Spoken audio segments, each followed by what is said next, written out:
Welcome students. आज हम लोग पढ़ेंगे एक बहुत ही सुप्रसिद्ध कविता जिसका नाम है जीवन संदेश।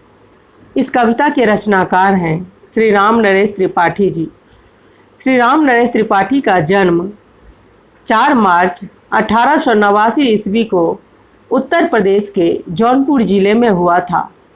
ये खड़ी बोली के कवियों में महत्वपूर्ण स्थान रखते हैं। त्रिपाठी जी के काव्य में भाषा का सौंदर्य और शैली की सरलता रहती है। ये राष्ट्रीयता और मानवता के पुजारी थे। राष्ट्रीय आंदोलन में कई बार जेल भी जा चुके थे। राष्ट्रपिता महात्मा गांधी जी का इन पर काफ़ी अधिक प्रभाव था। अतः इनके खंड काव्यों में अहिंसक क्रांति का संदेश देखने को मिलता है। त्रिपाठी जी ने प्रबंध काव्य और मुक्ति काव्य दोनों प्रकार के काव्य सफलतापूर्वक लिखे। इसके अतिरिक्त कविता के विविध प्रकारों के संकलन में इन्होंने कविता कौमुदी नाम से प्रकाशित किए। गुजरात के राष्ट्रीय कवि झवेरचंद मेघानी की भांति त्रिपाठी जी ने भी उत्तर भारतीय लोक साहित्य का सर्वप्रथम संकलन एवं संपादन किया और हिंदी की बहुत सेवा की। बाल साहित्य के त्रिपाठी जी सिद्धहस्त लेखक थे। इस प्रकार त्रिपाठी जी बहुमुखी प्रतिभा के साहित्यकार माने जाते थे। जीवन के अंतिम समय तक ये हिंदी साहित्य की सेवा में लगे रहे। इनकी प्रमुख रचनाएं पथिक, मिलन, स्वप्न और कविता कौमुदी है। प्रस्तुत कविता जीवन संदेश पथिक खंड काव्य से लिया गया है। तो आइए इस सुप्रसिद्ध कविता का अर्थ समझें और इसे अपने जीवन में लागू करें। जीवन संदेश। इस कविता के माध्यम से कवि राम नरेश त्रिपाठी जी हमें हमारे मानव जीवन के उद्देश्यों के बारे में बताते हैं कि हमारे मानव होने का एक उद्देश्य है। हमने ये शरीर वैसे ही धारण नहीं किया है। इस शरीर का सदुपयोग करना और जिस समाज में हमने जन्म लिया है, जिस धरती का अन्न खाया है, जिस धरती पर पले बढ़े और जिन हवाओं में सांस लिए, जो सुख भोगा है इस धरती पर, उन सबके प्रति भी हमारा कुछ कर्तव्य है और इन्हीं कर्तव्यों का एहसास हमें कवि इस कविता के माध्यम से दिलाना चाहते हैं। तो आइए शुरू करते हैं आज का अपना यह पाठ जीवन संदेश। इस वीडियो को अंत तक देखें और लाइक करना ना भूलें। नए हैं तो इस चैनल को सब्सक्राइब कर दें और बेल आइकन को प्रेस करें ताकि सभी वीडियोस की नोटिफिकेशन आप तक सबसे पहले पहुंचे। जग में सचर अचर जितने हैं सारे कर्म निरत हैं। धुन है एक न एक सभी को सबके निश्चित व्रत हैं। कवि इन पंक्तियों में कहना चाहते हैं कि जग में जितने भी जड़ और चेतन प्राणी हैं सब अपने कर्म में निरत हैं, यानी सभी अपने अपने कामों में लगे हुए हैं। इस जग में यानी संसार में जितने भी जड़ और चेतन जीव जंतु हैं सभी अपने अपने कार्यों में लगे हुए हैं। सभी को अपने अपने कार्यों की या कर्मों की एक धुन है, यानी एक लगन है।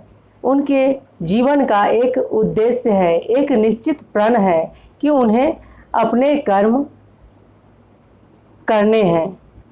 जीवन भर आतप सह वसुधा पर छाया करता है। तुक्ष पत्र की भी स्वकर्म में कैसी तत्परता है। जीवन भर आतप सह, आतप मतलब धूप, गर्मी। एक छोटा सा पत्ता भी, तुक्ष पत्र मतलब एक छोटा सा पत्ता, वह जीवन भर सूर्य की गर्मी को सहता है, लेकिन इस वसुधा पर यानी इस धरती पर अपनी छाया करता है, उसको ठंडक प्रदान करता है। और इस प्रकार वह तुक्ष पत्र भी अपने कर्म में लगातार लगा हुआ है, तत्पर है, यानी कार्यशील है। इस प्रकार इन पंक्तियों में कवि का कहना है कि सभी जीव जंतु सब उद्देश्य के पूर्ति में लगे हुए हैं, सभी अपने अपने कर्म में लगनशील हैं और सभी के जीवन का एक निश्चित लक्ष्य है। सिंधु विहंग तरंग पंख को फड़का कर प्रतिक्षण में है निमग्न नित भूमि खंड के सेवन में रक्षण में। सिंधु मतलब सागर, विहंग मतलब पंछी। और इस लाइन में कवि कह रहे हैं कि सागर और पंछी, सागर अपने तरंग के द्वारा यानी लहरों के द्वारा और पंछी अपने पंखों के द्वारा हर पल हर क्षण निमग्न है यानी तल्लीन है, प्रतिदिन इस भूमि की, इस धरती की सेवा और रक्षा करने में। दोनों अपने अपने कर्मों के द्वारा इस भूमि की रक्षा और सेवा में लगे हुए हैं। कोमल मलय पवन घर घर में सुरभि बाँट आता है, सत्य सींचते धन जीवन धारण कर नित जाता है।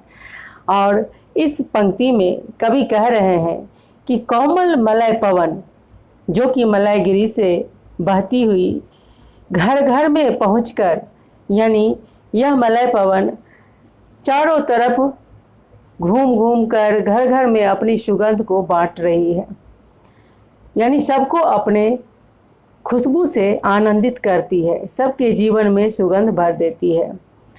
और सत्य सींचते धन जीवन धारण कर जाता है। और सत्य जो है हमारे जीवन धन को सींचते हैं यानी उन्हें जीवन प्रदान करते हैं।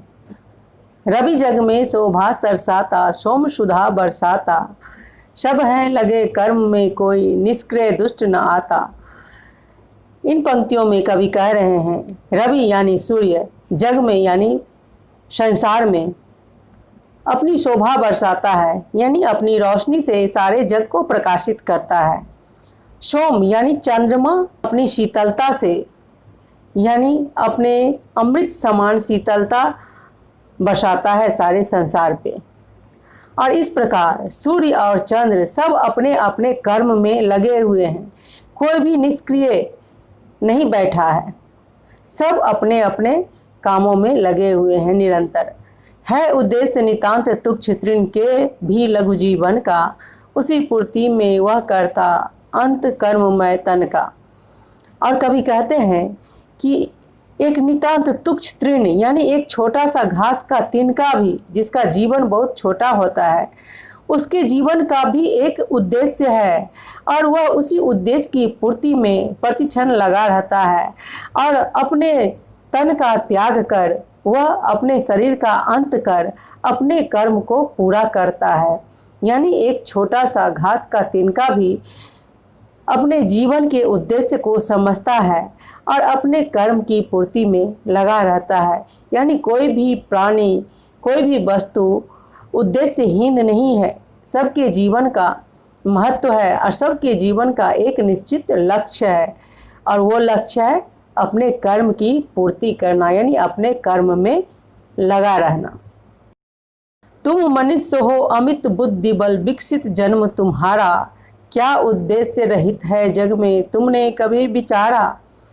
और इन पंक्तियों में कवि कह रहे हैं कि तुम तो मनुष्य हो, मानव हो, तुम्हारे पास अमित बुद्धि बल विकसित जन्म तुम्हारा जन्म ही हुआ है अमित बुद्धि बल के साथ, तुम्हारे अंदर असीमित बुद्धि और बल है। क्या उद्देश्य रहित है जग में तुमने कभी विचारा, क्या इतने सारे अमित बुद्धि और बल के होते हुए भी क्या तुम्हारा जीवन उद्देश्यहीन है, तुम्हारे जीवन का कोई उद्देश्य नहीं है।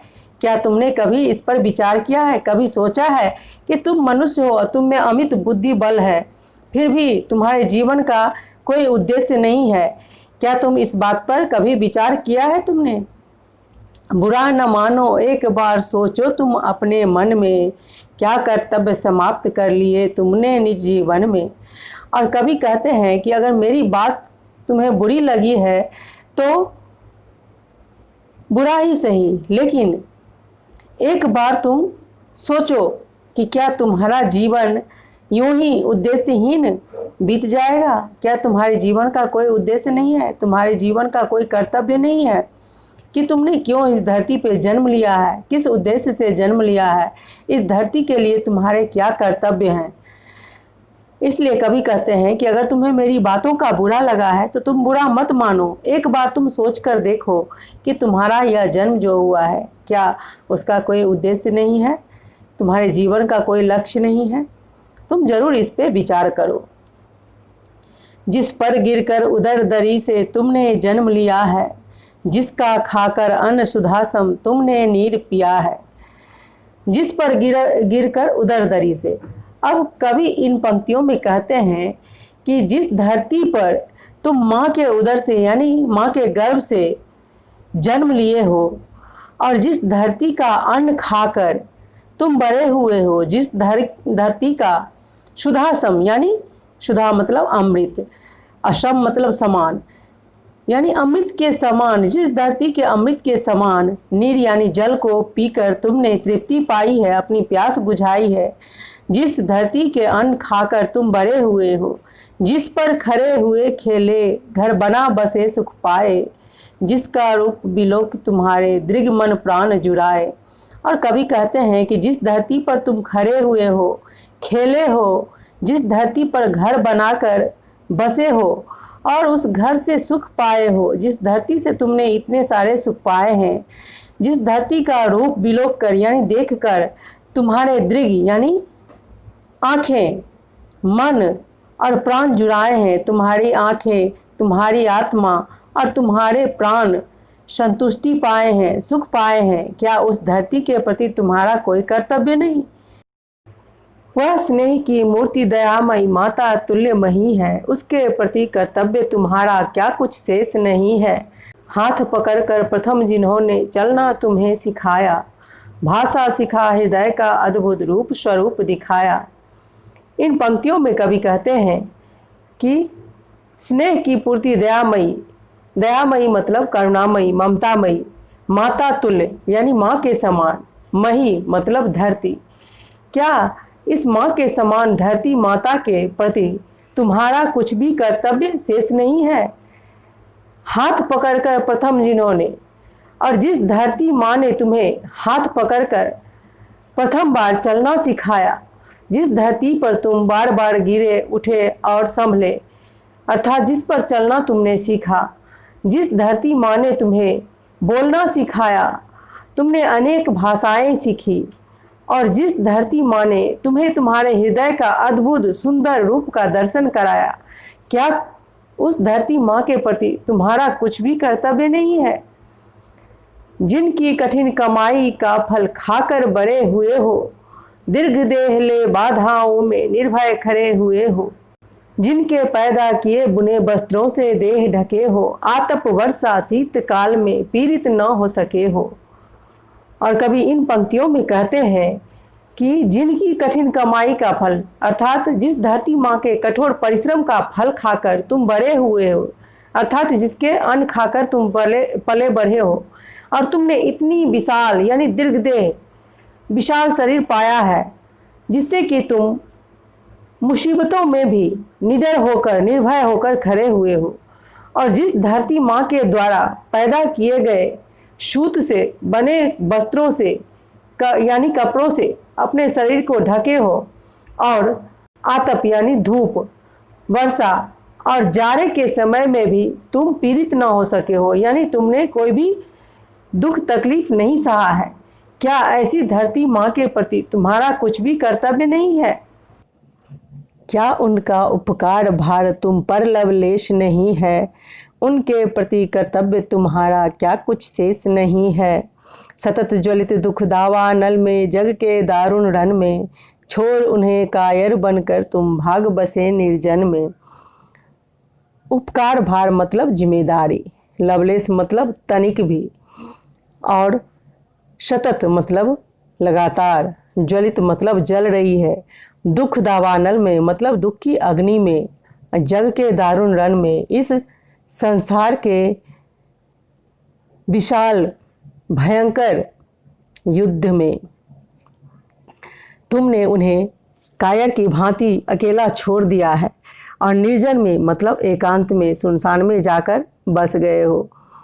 तो इन पंक्तियों के माध्यम से कवि कह रहे हैं कि क्या इस धरती माँ के उपकार का तुम्हारे ऊपर कोई भी भार यानी कोई भी जिम्मेदारी नहीं है, तनिक भी जिम्मेदारी नहीं है? क्या तुमने उनके प्रति अपने सारे कर्तव्य पूरा कर लिए हैं? क्या तुम्हारा उनके प्रति कोई भी कर्तव्य नहीं बचा है? जो धरती माँ लगातार अपने पीड़ित, दुखित और गरीब संतानों के दुख से दुखी है और इस दुख की अग्नि में, इस भीषण संसार में जल रही है, उनके लिए तड़प रही है, अपने उन गरीब बच्चों के लिए, अपने उस शोषित पीड़ित बच्चों के लिए, उनको उनके दुख के साथ तुमने छोड़ दिया है और कायर की भांति, डरपोक की भांति, स्वार्थी बनकर तुम एकांत में जाकर अपनी दुनिया बसा लिए हो। क्या तुम्हारा उनके प्रति कुछ भी कर्तव्य नहीं है? क्या तुम एक कायर की भांति अपनी ही दुनिया में मस्त हो? इस प्रकार कभी इस कविता जीवन संदेश के माध्यम से मानव जाति को उसके समाज के प्रति कर्तव्य को याद दिला रहे हैं और कह रहे हैं कि जिस पृथ्वी और मानव समाज ने हमें एक सभ्य मनुष्य बनने में निरंतर सहयोग किया, उस देश और समाज के प्रति भी तो हमारा कुछ कर्तव्य है। यदि उस समाज को संकट में छोड़कर हम अपनी ही दुनिया में मस्त हैं तो हम निश्चित रूप से कर्तव्य विमुख हैं और पलायनवादी कहलाएंगे। इस प्रकार कवि कहते हैं कि इस दुनिया में जितने भी जड़ चेतन, छोटे बड़े जीव जंतु हैं, सब अपने अपने कर्म में लगे हुए हैं और सब किसी न किसी रूप में एक निश्चित लक्ष्य की प्राप्ति में लगे हुए हैं। उनका एक निश्चित लक्ष्य जो है वह है इस धरती माँ की सेवा करना, उसकी रक्षा करना। तो जब जड़ चेतन सभी इस धरती माँ के प्रति अपने कर्तव्य को पूरा कर रहे हैं, अपने कर्म में लगे हुए हैं, तो क्या हम एक मनुष्य होकर अपने समाज, अपने देश और इस धरती माँ के कर्तव्य को भूल गए हैं? अगर ऐसा है तो हमें जागना होगा और इस कायरता को त्यागना होगा और धरती के प्रति, समाज के प्रति, देश के प्रति अपने कर्तव्य को जानना होगा और उसे पूरा करना होगा। तो उम्मीद है यह कविता आपको अच्छी तरह से समझ में आ गई होगी। अगर यह कविता आपको अच्छे से समझ में आ गई है तो फिर इस वीडियो को लाइक कर दें, अपने दोस्तों के साथ इसे शेयर करें और अगर आप इस चैनल पर नए हैं तो इस चैनल को सब्सक्राइब कर दें और साथ ही बेल आइकन को प्रेस कर दें ताकि सभी वीडियोज़ की नोटिफिकेशन आपको सबसे पहले मिले। धन्यवाद।